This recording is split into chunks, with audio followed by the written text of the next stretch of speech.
Hi friends, welcome to AKSHAYAPAATRA what not everything.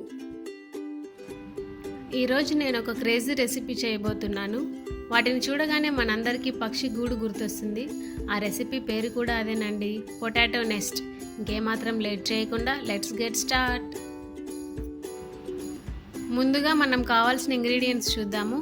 3 బంగాళదుంపలు, 1 cup సేమియా, 2 table స్పూన్ల మైదా, 2 table స్పూన్ల కార్న్ఫ్లవర్, సన్నగా తరిగిన కొత్తిమీర, కారం, ఉప్పు, కొంచెం ధనియాల పొడి, సన్నగా తరిగిన ఉల్లిపాయ ముక్కలు. ఫస్ట్ మనం ఒక ప్రెషర్ కుక్కర్ తీసుకొని అందులో బంగాళదుంపలను సగానికి కట్ చేసి తగినన్ని నీళ్లు పోసి 4 విజిల్లు వచ్చే వరకు ఉడికించుకోవాలి.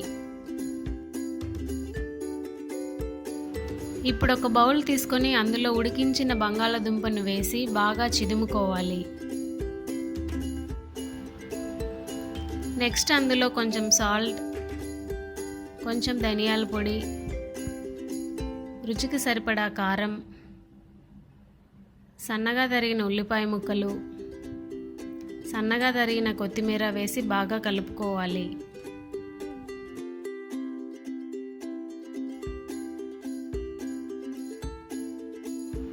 ఇప్పుడు ఒక కప్పు తీసుకొని అందులో 2 టేబుల్ స్పూన్స్ మైదా, 2 టేబుల్ స్పూన్స్ కార్న్ఫ్లవర్, కొంచెం సాల్ట్ వేసి బాగా కలిపి తగినన్ని నీళ్లు పోసి మెత్తటి పేస్ట్లా తయారు చేసుకోవాలి.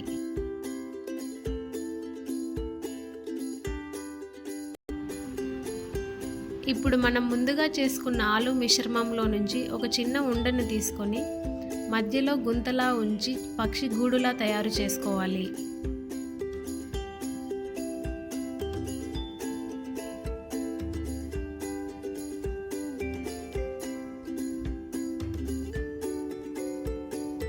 ఇప్పుడు దాన్ని మనం ముందుగా చేసుకున్న మైదా కార్న్ఫ్లవర్ పేస్ట్లో ఒకసారి డిప్ చేసి పైన సేమియా దట్టించాలి.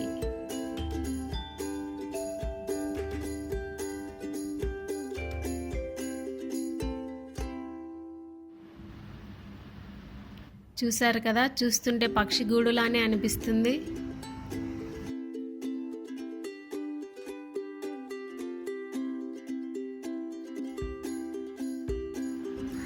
ఇప్పుడు వాటిని డీప్ ఫ్రై చేసుకోవాలి.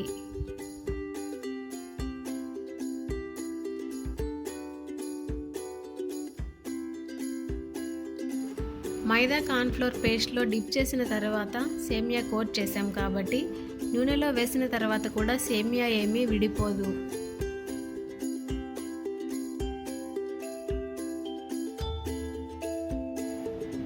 ఈ విధంగా మంచి కలర్ వచ్చిన తర్వాత పక్కకు తీసేయాలి.